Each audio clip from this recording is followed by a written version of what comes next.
Do you need a villain? Here's some of my favorites over the years. The loner. Whenever the party needs something, this NPC is there to help. Oh, you want to get there faster? I've got horses, I'd be happy to loan you some. Oh, you need a map of the city? This one even has all the secret spots in town. Looking at you, Miss Rogue. The more and more this NPC helps and the party is seen working with them, the citizenry start to react a bit differently. The baker gave me all this free stuff. He seemed scared of me. I got free tickets to the show. I wanted to pay and they flinched when I reached into my pocket. Are you friends of Farah? Yeah. Here's our payment for the week. This is all we can afford. If you could get it to them. Payment for what? Just get it to them. Please. It's from the Chestersons. No, Zod. Farah? Hey. Ooh, you got pastries? Looks like they got the message. Nothing but the best from my friends. There was this too, from the Chestersons. Ah, late. Again. And they're short. Again. I'll pay them a visit. For this and for bothering you. I'll catch you later. Are we friends with the mob boss? I think so. Shit. The villain who shows up who the heroes don't remember, but he remembers them very well. And he hates them for the littlest things. The candles go out, and you hear a laugh that you don't recognize before a light shines on a figure. Who are you? Who am I? How dare you? You are my nemesis. You might not remember, but we used to go to school together. Back in the 1st grade, I was in line for a drink at the fountain. I was ready to take a drink, and you said something that made me laugh, right when the water was about to hit my tongue, so I choked. In front of Giselle. I was working up the courage to say hi to her for the first time, and now, thanks to you, I've lost the chance to say hi to the love of my life forever. And that's why I have to. You're wasting our time for that? As you have wasted my time.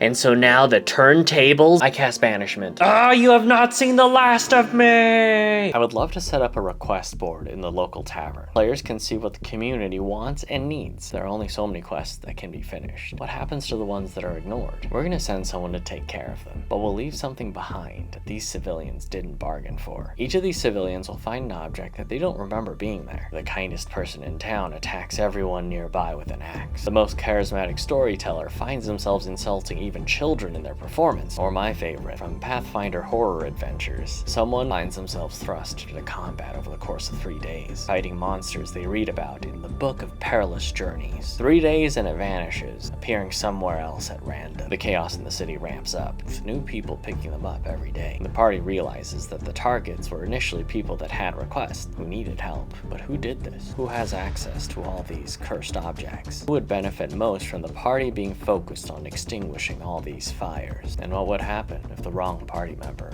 picks up the wrong object at the wrong time? This is one of my favorite villains because they can be even more unlikable than the big bad. The Spoiled Underling doesn't usually have the combat power to back up their bravado. That's the great part. This villain never backs it up. They steal the reputation of those who support them, using that strength as if it's theirs. If you don't bow, Lady Volodin will hear about this. I'm sorry. Please don't tell the lady. You want this villain to be as in the party's face as possible, whether they're making speeches while under immense guard, or you see their words being written in the papers regularly. This villain will bully every NPC your party likes, making them grovel and hurting their livelihood by either taking or insulting their wares. If there's an NPC that the party doesn't like, you can make both of them more unlikable by having the NPC be one of those ardent supporters, and this villain rewarding them for doing so. Now, if you've sufficiently earned the ire of the party with this villain, there is a tremendous payoff when they finally reach the point where this sniveling spoiled underling is at their mercy. The true colors will be revealed, the cowardice is apparent, and your party can give this villain what they deserve. I need your help. Someone's gonna be attacked. How do you know? I saw it. I wrote it. I'm getting these feelings, and I write them down. I always thought that I had psychic powers. It's all over the papers because of how gruesome and ritualistic it is. The writer will provide them with a very clear, evocative description of where the next crime will take place. From night to night, crime to crime, it's escalating, and the quicker and quicker it happens, the party realizes, you just wrote this, but it had to have happened last night. So I'm not psychic? They're not. They're starting to see signs that they didn't want to believe. Fatigue, a blood stain. They're in denial, but the party realizes the truth. They aren't writing the future. They're writing the past. A being took over, committed the crime, and disposed of the evidence. This being always does